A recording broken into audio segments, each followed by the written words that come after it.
Baik, Assalamualaikum warahmatullahi wabarakatuh. Selamat datang di mata kuliah gizi makro topik yang kelima tentang metabolisme karbohidrat. Jadi memang karbohidrat ini ada 3 seri. Nah, ini seri yang terakhir. Kalau kemarin kita belajar tentang glikolisis, lalu oksidasi pirufat, lalu sampai ke siklus Krebs. Nah, hari ini kita akan masuk ke metabolisme glikogen gitu ya. Jadi pembentukan glikogen dan pemecahan glikogen atau disebut juga sebagai glikogenesis dan glicogenolisis gitu ya. Jadi lisis itu pemecahan, genesis itu pembentukan gitu. Nah, untuk memahami topik kita pada hari ini ada beberapa outline. Jadi yang pertama, apa itu glikogen gitu. Jadi kita belajar dulu tentang pengertian glikogen, di mana dia banyak disimpan dan lain-lain. Lalu kita akan masuk ke glikogenesis dan glicogenolisis. Jadi bagaimana tahapannya glikogen itu dibentuk dan bagaimana tahapannya glikogen itu dipecah dan enzim-enzim apa yang mempengaruhi. Lalu yang terakhir adalah pengaturan metabolisme glikogen. Jadi bagaimana itu diatur gitu, kapan itu akan berhenti, kapan itu akan menurun aktivitasnya, kapan itu akan naik aktivitasnya. Nah, kita akan masuk ke outline yang pertama dulu, apa itu glikogen. Jadi glikogen itu adalah molekul yang dibentuk utamanya itu sebagai cadangan energi. Jadi glikogen adalah penyimpanan karbohidrat utama dalam bentuk polimer bercabang alfa-D-glukosa.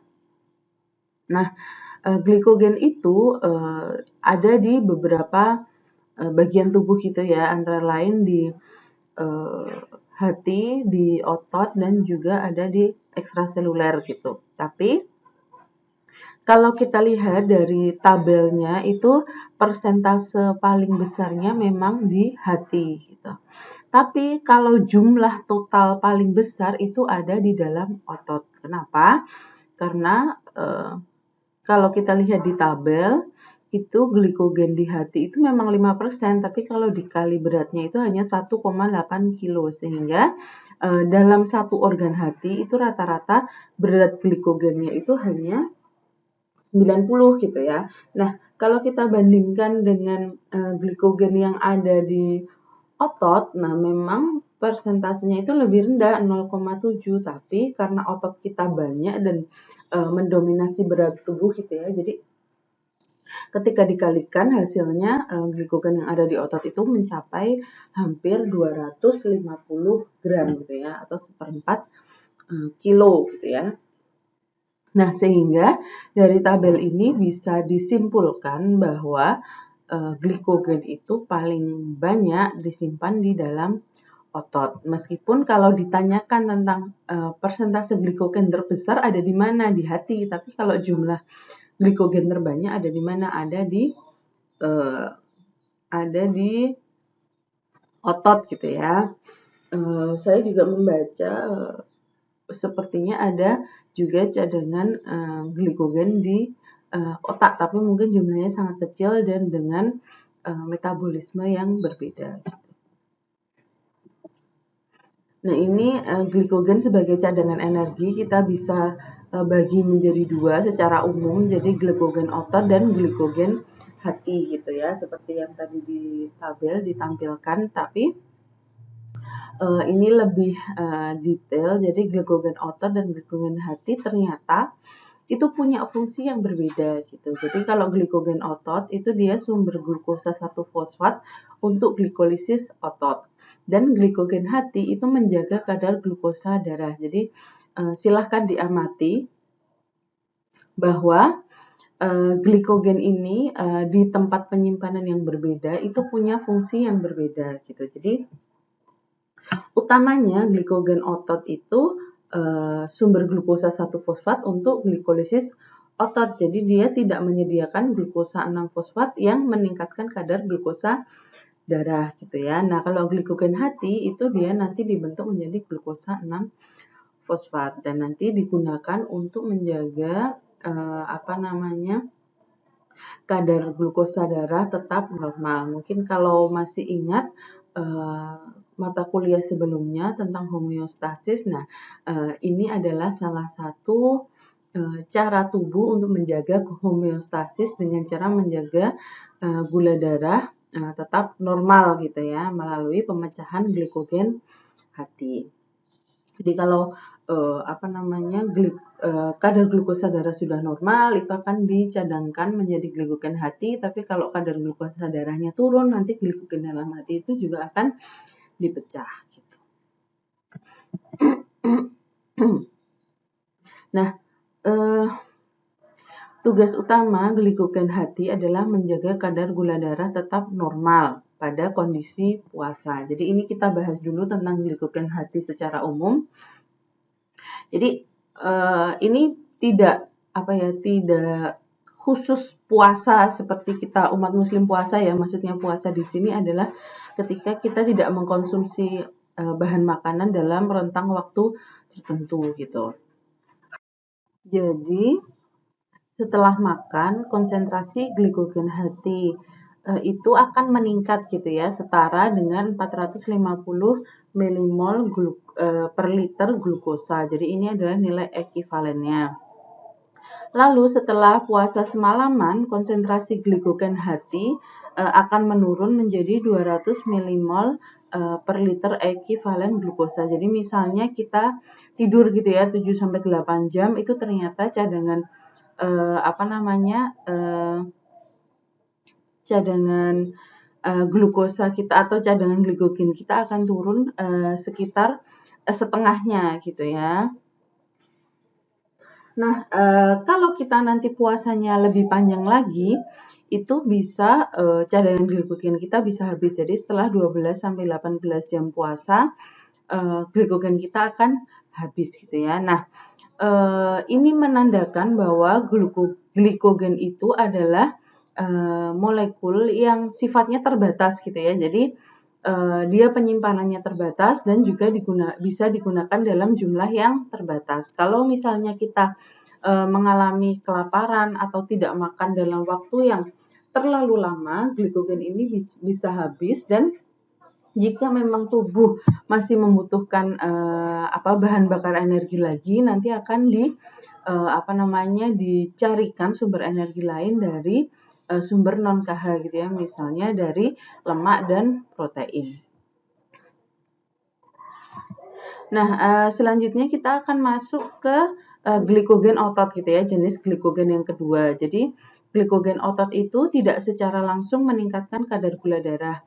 Glikogen otot merupakan sumber glukosa 1-fosfat yang akan masuk ke jalur glikolisis. Jadi kita tahu bahwa otot itu kan dipersiapkan untuk melakukan aktivitas gitu ya. Jadi ketika tiba-tiba tubuh itu membutuhkan gerak otot yang lebih cepat, lebih berat, nah itu nanti tubuh akan merespon dengan melakukan glikogenolysis gitu. Jadi misalnya kita melakukan aktivitas yang lebih berat daripada biasanya, atau kita merasa takut, atau ada stimulus lain yang menyebabkan tubuh itu mempersiapkan untuk cadangan energi supaya kalau tiba-tiba misalnya kita butuh lari atau tiba-tiba kita butuh untuk sesuatu yang lebih berat daripada biasanya, nah itu nanti glikogen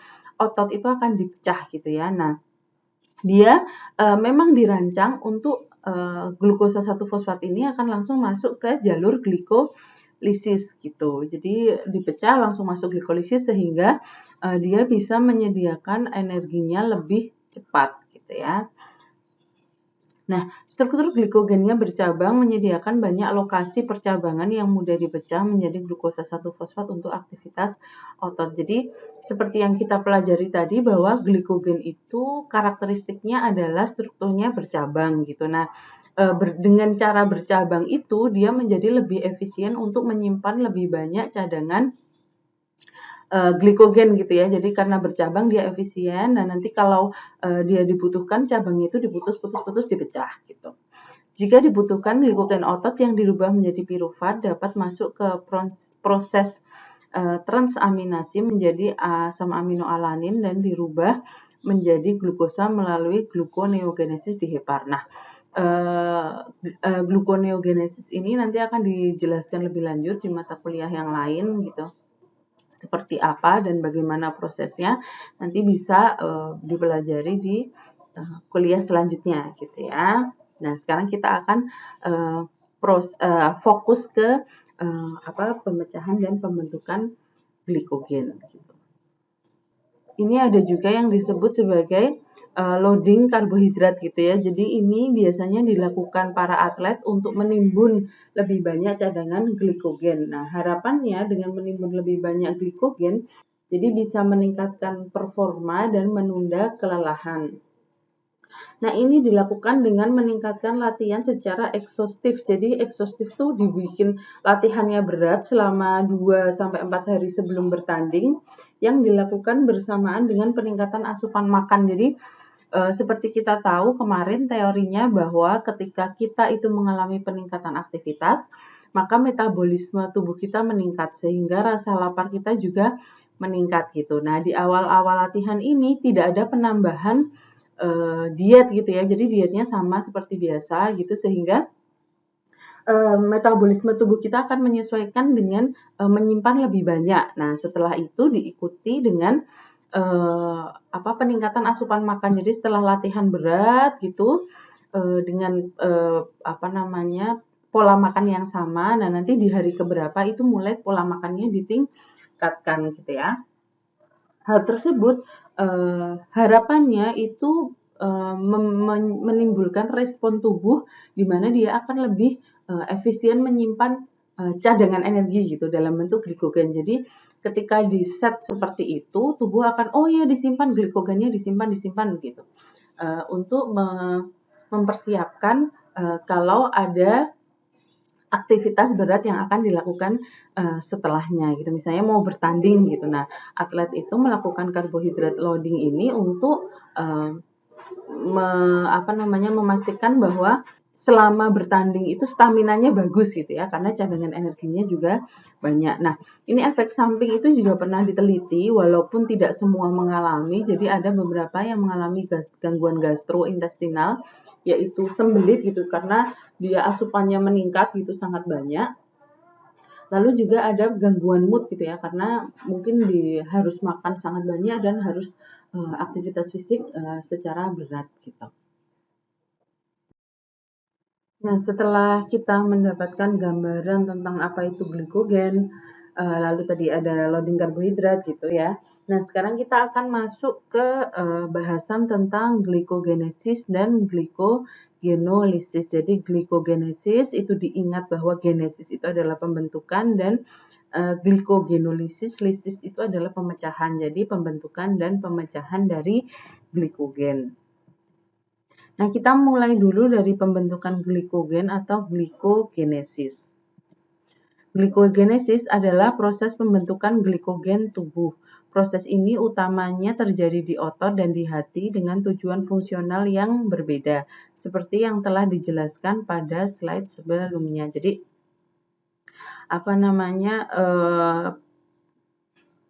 di otot dan di hati sama-sama membentuk glikogen, tapi pembentukan glikogen itu tujuannya berbeda. Tadi mungkin diingat lagi ya, kalau di otot itu gunanya dia menyediakan glukosa 1-fosfat yang langsung masuk ke glikolisis, sedangkan kalau di hati dia gunanya untuk menyediakan glukosa 6-fosfat yang ketika dibutuhkan saat glukosa darah turun, dia bisa menaikkan kadar glukosa darah kembali.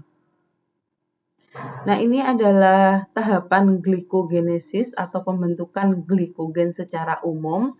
Jadi dari glukosa oleh glukokinase di hati dipecah menjadi glukosa 6-fosfat. Lalu dia oleh fosfoglukomutase, sebuah enzim, dia dirubah menjadi glukosa 1-fosfat. Nah, oleh UDP glukosa fosforilase dia akan dirubah menjadi urasil difosfat glukosa atau disebut juga dengan UDP-GLC gitu ya. Jadi nanti singkatannya adalah UDP-GLC yang nanti di slide-slide selanjutnya mungkin teman-teman akan banyak temui gitu. Lah, dari UDP-GLC ini dia akan bereaksi atau dikatalis oleh glikogenin gitu, glikogen sintase dan glikogen branching enzim atau enzim yang membentuk cabang glikogen akan membentuk glikogen itu sendiri gitu ya. Jadi pertamanya dia UDP-GLC itu bersama glikogenin nanti akan membentuk yang disebut sebagai glikogen primer gitu ya. Nanti akan lebih lanjut diproses sehingga membentuk lebih banyak cabang yang kita kenal sebagai glikogen gitu. Nah, kita akan membahas satu persatu tentang tahapan glikogenesis.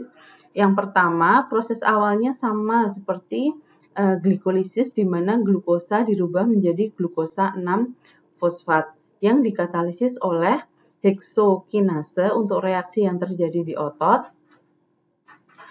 glukokinase untuk reaksi yang terjadi di hepar gitu ya. Jadi ini mindset kita fokuskan ke pembentukan glikogen gitu ya. Jadi kalau pembentukan glikogen itu di hati dan di otot itu memiliki dua enzim yang berbeda gitu. Jadi ketika merubah glukosa menjadi glukosa 6-fosfat, kalau di hati itu menggunakan glukokinase, kalau di otot menggunakan heksokinase. Nah, proses ini itu menggunakan ATP gitu ya dan juga dibantu oleh ion magnesium. Selanjutnya, glukosa 6-fosfat akan diisomerisasi menjadi glukosa 1-fosfat oleh enzim fosfoglukomutase.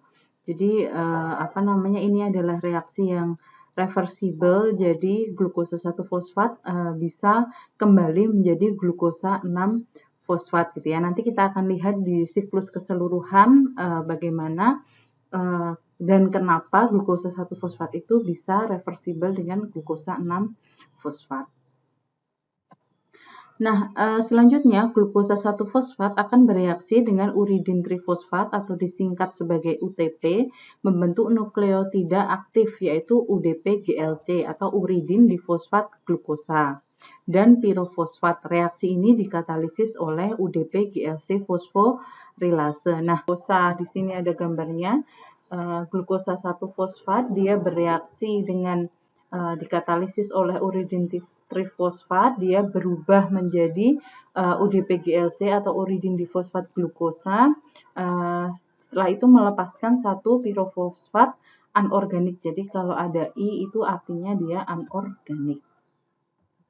Oke, sekarang kita masuk ke tahapan selanjutnya. Jadi ada pemindahan residu 7 glukosa, uridin difosfat glukosa atau UDP-GLC dikatalisasi oleh glikogenin membentuk glikogen primer. Jadi UDP-GLC itu ada sebagian yang bereaksi dengan glikogenin, dia menghasilkan glikogen primer gitu ya. Nah, UDP-GLC yang masih asli sebagian yang tidak bereaksi dengan glikogenin nanti akan bereaksi kembali dengan glikogen primer sehingga membentuk ikatan glikosidik gitu ya. Jadi glikosidik yang nanti percabangannya akan semakin banyak dan akan semakin kompleks membentuk glikogen gitu ya yang disimpan di hati atau di otot. Nah, yang nomor 5 ini menggambarkan digambarkan oleh gambar di sebelahnya. Jadi enzim glikogen sintase itu akan mengkatalisis pembentukan ikatan glikosida antara C1 glukosa dari UDP-GLC dan C4 residu glukosa terminal dari glikogen. Intinya adalah di sana ada penyambungan gitu ya. Jadi pokoknya glikogen sintase itu membentuk rantai yang lebih panjang tugasnya dan melepaskan UDP. Jadi di sini di gambar ini Jadi di gambar ini bisa terlihat ya bahwa rantai yang terbentuk itu lebih panjang gitu ya. Nah, selanjutnya setelah rantai memanjang minimal 11 residu glukosa, jadi 11 residu glukosa itu dilihat dari bulat-bulatnya ini minimal itu ada 11. Enzim pembentuk cabang atau branching enzyme memindahkan rantai 1 sampai 4 ke rantai sebelahnya untuk membentuk ikatan 16 untuk membentuk titik percabangan. Jadi ada apa namanya ada rantai yang dipindahkan ke rantai di sebelahnya gitu sehingga percabangannya jadi lebih banyak gitu. Jadi kalau tadi glikogen sintase tugasnya adalah memperpanjang rantai, nah yang enzim pembentuk cabang tugasnya adalah membentuk cabang yang lebih banyak. Jadi daripada tadi yang rantainya panjang gitu, nah itu dipotong, ditempelkan sehingga lebih banyak membentuk cabang oleh enzim pembentuk cabang. Dan percabangan akan terus tumbuh dengan penambahan unit glukosil 14 dan terbentuk lebih banyak cabang gitu ya. Jadi yang bulat-bulat itu sebagai sebagai ilustrasi ikatan 14 glikosidik. Baik, lanjut. Nah, ini tadi yang saya ceritakan, jadi tahapan pembentukan glikogen dari UDP-GLC. Jadi, UDP-GLC itu dia ada yang bereaksi dengan glikogenin, membentuk glikogen primer, ada yang masih asli, dia nanti akan bereaksi juga dengan glikogen primer, membentuk 14 unit glukosil gitu ya.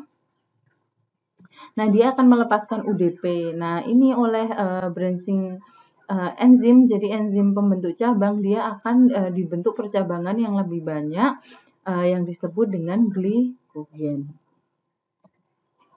Nah, selanjutnya kita akan masuk ke glikogenolysis atau pemecahan glikogen. Jadi, glikogenolysis itu proses yang kalau istilahnya itu berkebalikan, tapi proses yang sebenarnya dia bukan kebalikan. Jadi meskipun pembentukan dan pemecahan itu sebuah kebalikan, tapi prosesnya itu tidak sama persis gitu. Jadi prosesnya adalah proses terpisah dan enzim-enzim yang berperan juga berbeda gitu. Nah, kalau dari gambar yang terlihat di sebelah kanan, itu terlihat ya bahwa glikogen itu akan dipecah menjadi glukosa 1-fosfat. Nah, ini nanti akan dirubah kembali menjadi glukosa 6-fosfat gitu ya. Tapi utamanya akan dirubah dulu dari glikogen ke glukosa 1-fosfat. Nah, ada 3 enzim yang berperan di sini, bisa dilihat bahwa ada glikogen fosforilase, lalu ada glukan transferase dan debranching enzim atau enzim pemutus cabang. Yang mana nanti enzim pemutus cabang ini akan melepaskan glukosa bebas gitu ya dari hasil glikogenolysis.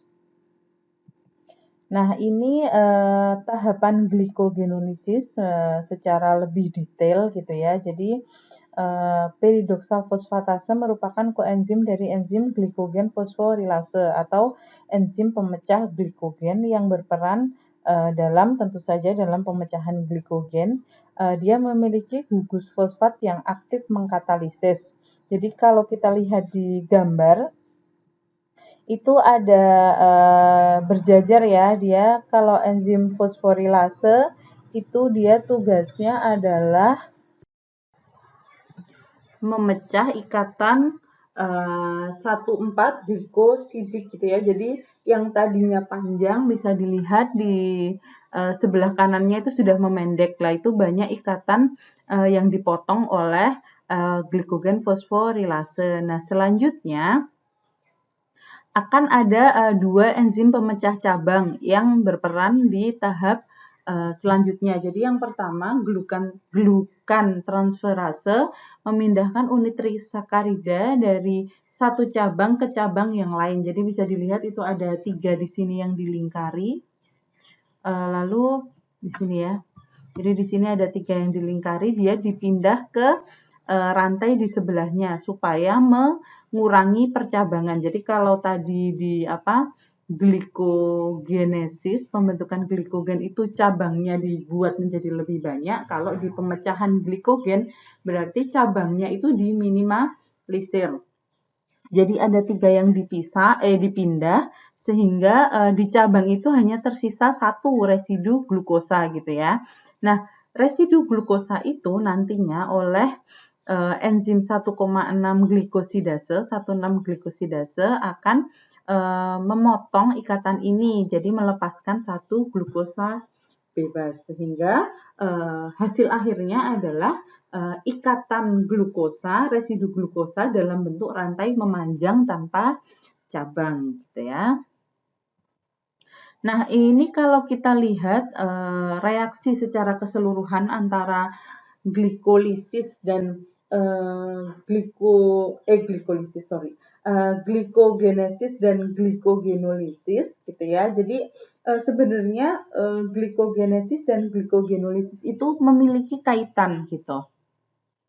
Jadi seperti yang sudah kita pelajari mungkin di sistem endokrin atau di pelajaran sebelumnya itu kita sudah belajar bahwa glukagon dan insulin itu punya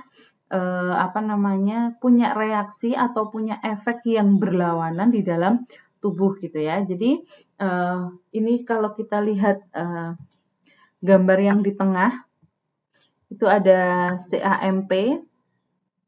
Jadi glukagon dan epinefrin itu akan menstimulasi pembentukan CAMP. Nah, CAMP ini kalau tinggi dia akan mendorong untuk pemecahan glikogen. Jadi kita masih ingat bahwa glukagon adalah hormon yang berperan ketika gula darah kita rendah. Nah, itu akan mendorong pemecahan glikogen. Nah, kalau dia gula darah naik dan insulin itu lepas di peredaran darah, dia akan menguraikan CAMP ini menjadi bentuk tidak aktif gitu ya, sehingga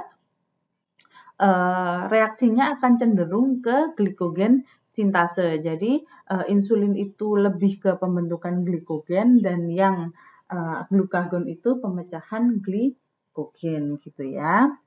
Nah, ini bisa dilihat mungkin agak rumit gitu, tapi tadi kita sudah bahas satu persatu. Semoga bisa lebih paham gitu ya. Jadi ini tadi reaksi bolak-balik ini yang di bawah ini. Jadi kalau glukogenesis itu dari glukosa dirubah menjadi glukosa 6 fosfat, lalu dirubah menjadi glukosa 1 fosfat, lalu dirubah menjadi glikogen. Nah, kalau dia glikogenolisis berarti dari glikogen dia dirubah menjadi glukosa 1 fosfat atau glukosa 6 fosfat gitu ya. Nah, selanjutnya kita akan masuk ke outline yang ketiga yaitu pengaturan metabolisme glikogen. Jadi pengaturan glikogenesis dan glikogenolisis seperti yang sudah dijelaskan itu merupakan interaksi antara hormon glukagon, hormon insulin dan juga CAMP. Jadi kita mengingat kembali bahwa enzim utama yang berperan dalam metabolisme glikogen, jadi baik itu pemecahan maupun pembentukan, itu ada 2. Jadi glikogen sintase itu dia adalah yang bertanggung jawab pada pembentukan glikogen, dan ada juga glikogen fosforilase yaitu pemecahan. Dia diatur dengan mekanisme allosterik dan modifikasi kovalen. Jadi mekanisme allosterik adalah mekanisme di mana dia memiliki 2 sisi sisi yang bisa ditempeli gitu. Nah, kalau yang sisi yang ditempeli sisi yang aktivasi maka dia akan aktif. Nah, kalau sisi yang ditempelin itu adalah sisi yang menginaktivasi, berarti dia menjadi tidak aktif gitu ya. Itu yang dimaksud mekanisme allosterik. Jadi allosterik itu dia punya 2 sisi, yang mana 2 sisi itu menentukan apakah dia dalam kondisi aktif atau tidak aktif gitu. Reaksi reversibel fosforilasi dan defosforilasi protein enzim memberikan pengaruh reaksi terhadap aktivitas hormon. Jadi dengan adanya hormon tertentu dia akan memicu terjadinya reaksi baik itu fosforilasi atau defosforilasi. Jadi fosforilasi dan defosforilasi itu adalah reaksi bolak-balik gitu. Jadi misalnya ada hormon ini reaksinya akan terjadi fosforilasi. Kalau nanti muncul hormon satunya dia akan mengalami defosforilasi. Nanti kita akan lihat contohnya gitu ya. Contoh, nah ini contohnya ada di sini, fosforilasi glikogen fosforilase yang mana dia bertanggung jawab dalam pemecahan glikogen itu akan meningkatkan aktivitasnya. Jadi dengan reaksi fosforilasi glikogen fosforilase, dia akan meningkatkan aktivitasnya untuk memecah glikogen. Nah, tapi kalau yang terjadi adalah reaksi fosforilasi pada enzim glikogen sintase yang mana dia fungsinya berkebalikan dengan glikogen fosforilase, maka aktivitas glikogen sintase akan jadi turun. Jadi ketika glikogen sintase mengalami fosforilasi, dia justru akan inaktif gitu ya. Nah, itulah kenapa ketika tubuh itu sedang aktif memecah glikogen, itu maka pembentukan glikogen akan di-stop dulu gitu. Dan sebaliknya, ketika tubuh itu sedang memiliki cadangan glukosa yang banyak, berarti glikogen sintasenya aktif, gantian glikogen fosforilasenya yang dihambat aktivitasnya gitu ya. Jadi itu yang perlu dipahami bahwa glikogen sintase dan glikogen fosforilase itu kerjanya saling berkebalikan. Kalau yang satu aktif, maka yang satu tidak aktif. Seperti itu dan sebaliknya.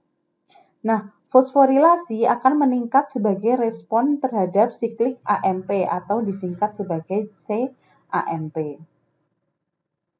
CAMP ini dibentuk dari ATP oleh adenilil siklase. Jadi enzim namanya adenilil siklase. Nah, ini tidak perlu dihafalkan. Pokoknya intinya CAMP itu dibentuk dari ATP. Lalu pembentukan CAMP terjadi di permukaan dalam membran sel.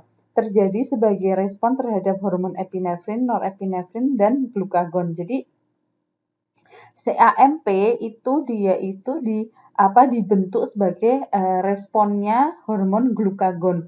Glukagon adalah hormon yang merangsang pemecahan glikogen gitu ya. Nah, kalau ada insulin, nah dia akan bereaksi sebaliknya. Jadi CAMP-nya justru akan dipecah gitu. Nah, jadi mekanismenya adalah insulin akan meningkatkan ketersediaan enzim fosfodiesterase.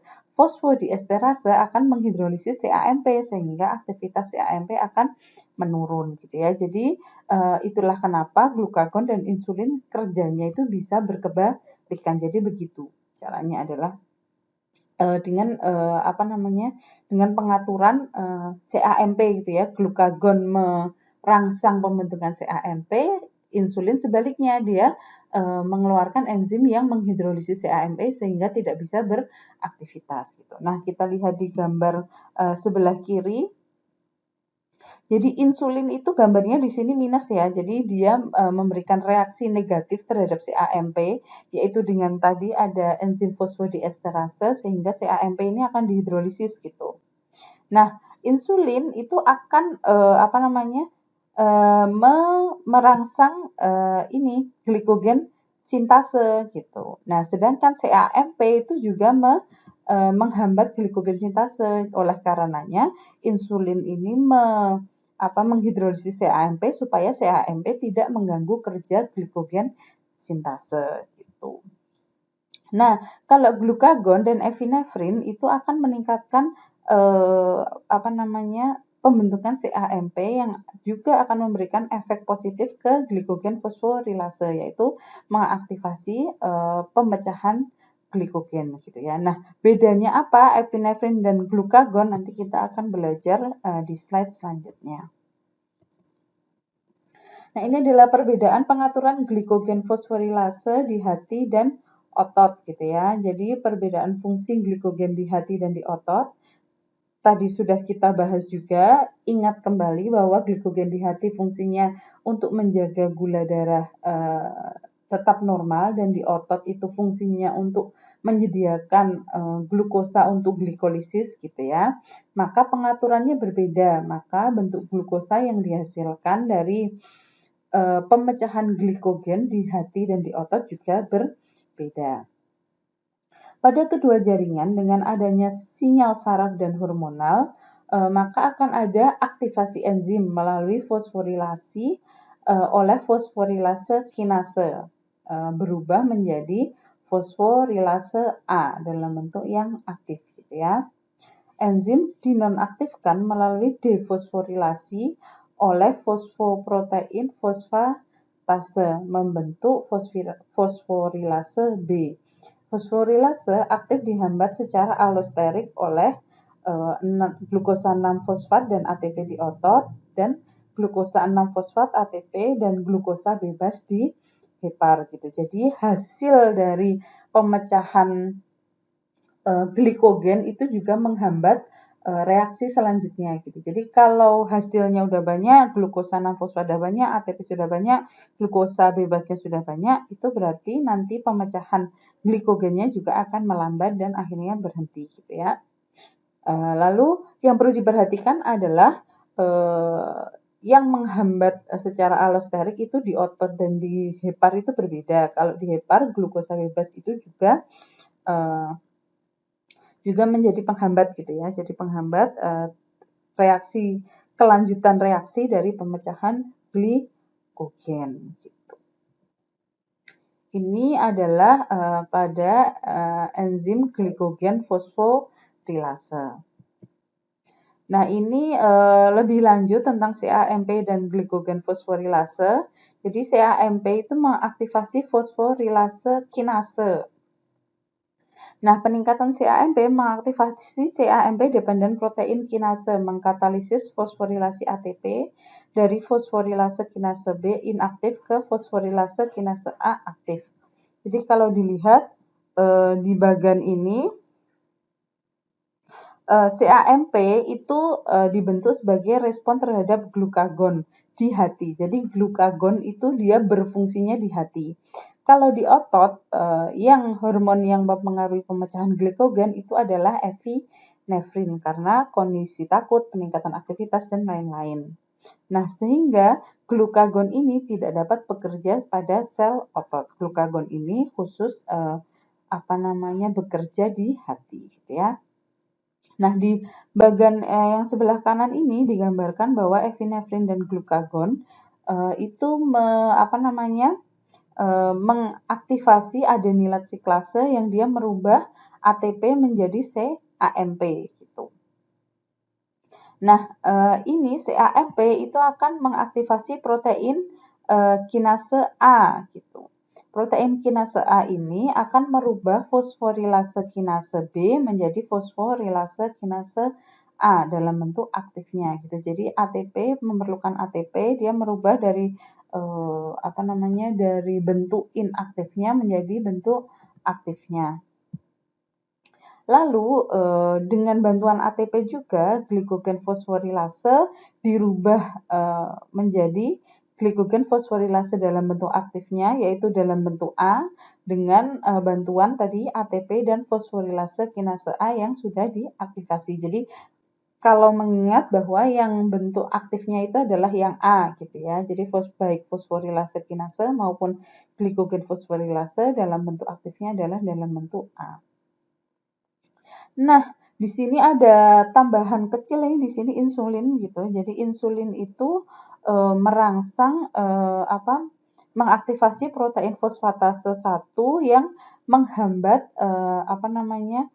aktivasi glikogen fosforilase gitu ya. Selain dia memecah CAMP ini di atas ini, fosfodiesterase ini dia memecah CAMP, dia di sini juga mendorong perubahan glikogen fosforilase yang aktif menjadi inaktif. Oleh karenanya kerja insulin dan glukagon atau epinefrin itu berkebalikan gitu ya. Jadi kaskade ini menjelaskan bagaimana mekanisme glukagon dan insulin itu berkebalikan. Nah, ini adalah pengaruh ion kalsium. Jadi ion kalsium, kontraksi otot, dan glikogen fosforilase. Ingat kembali, glikogen fosforilase adalah untuk pemecahan glikogen. Kontraksi otot, glikogenolysis meningkat ratusan kali lipat. Ion Ca2+ mengaktifasi enzim fosforilase kinase. Jadi tadi masih ingat ya, fosforilase kinase dia akan kalau sudah dalam bentuk aktifnya akan mengaktifkan glikogen fosforilase yang akan memecah glikogen. Kadar ion kalsium yang tinggi dalam darah memicu glikogenolisis yang lebih cepat gitu ya. Jadi kontraksi otot butuh ion Ca yang sangat tinggi itu juga memicu glikogenolisis. Jadi ion Ca kontraksi dia butuh tenaga yang lebih banyak, aktivitasnya meningkat sehingga glikogenolisis juga akan terjadi lebih cepat. Nah, kalau tadi kita bicara tentang glikogen fosforilase, nah sekarang ini dihubungkan dengan hubungan timbal balik glikogen sintase dan glikogen fosforilase. Jadi enzim glikogen sintase tersedia dalam bentuk aktifnya mengalami defosforilasi dan bentuk inaktifnya mengalami fosforilasi. Jadi glikogen sintase itu kebalikan dari glikogen fosforilase. Jadi ingat ya, kalau fosforilase sehingga dia aktif kalau dia difosforilasi. Nah, glikogen sintase itu sebaliknya, dia aktif justru kalau mengalami defosforilase gitu ya. Peningkatan CAMP meningkatkan aktivitas protein kinase dan inhibitor fosfatase 1 yang menyebabkan enzim glikogen sintase dalam kondisi tidak aktif. Nah, kalau tadi itu yang diganggu adalah kerjanya glikogen fosforilase oleh insulin. Nah, kalau ini kebalikannya, gantian ketika hormon adrenalin, glukagon atau tiroksin itu sangat tinggi, justru si glikogen sintase itu dalam bentuk aktifnya itu akan dirubah menjadi bentuk inaktifnya gitu ya. Nah, sehingga dengan adanya CAMP ini yang diaktifkan oleh glukagon sehingga sintase glikogen itu di stop dulu, dia akan lebih banyak ke pemecahan glikogen gitu. Sebaliknya, ketika insulin itu tinggi, CAMP yang dihasilkan oleh glukagon itu dipecah sehingga protein kinase tidak aktif dan lebih banyak enzim glikogen sintase dalam bentuk aktifnya, gitu ya. Nah, di sini juga ada CAMP menghasilkan mengaktifasi fosfatase inhibitor yang menghambat kerja sintase fosfatase yang merubah glikogen sintase inaktif menjadi aktif gitu ya. Jadi pokoknya intinya dari semua ini adalah kita memahami bahwa kerja glikogen sintase dan glikogen fosforilase itu berlawanan. Berikut hormon yang mempengaruhinya. Jadi glikogen sintase itu dipengaruhi oleh insulin, glikogen fosforilase itu dipengaruhi oleh glukagon, maksudnya diaktifkan gitu ya. Nah, dua paket ini selalu kerjanya itu berkebalikan gitu. Jadi kalau glikogen fosforilase yang aktif, maka glikogen sintase akan berkurang. Begitu juga ketika insulin banyak, glikogen sintase meningkat, maka glikogen fosforilase dan pengeluaran hormon glukagon dan aktivitas glikogen fosforilase akan menurun gitu. Jadi itu akan selalu berkebalikan dan itu menggunakan pengaturan atau regulasi menggunakan CAMP gitu ya. Alhamdulillahirrahmanirrahim. Sekian materi dari saya. Ini adalah daftar pustakanya. Nanti kita akan lanjut ke diskusi. Terima kasih. Assalamualaikum warahmatullahi wabarakatuh.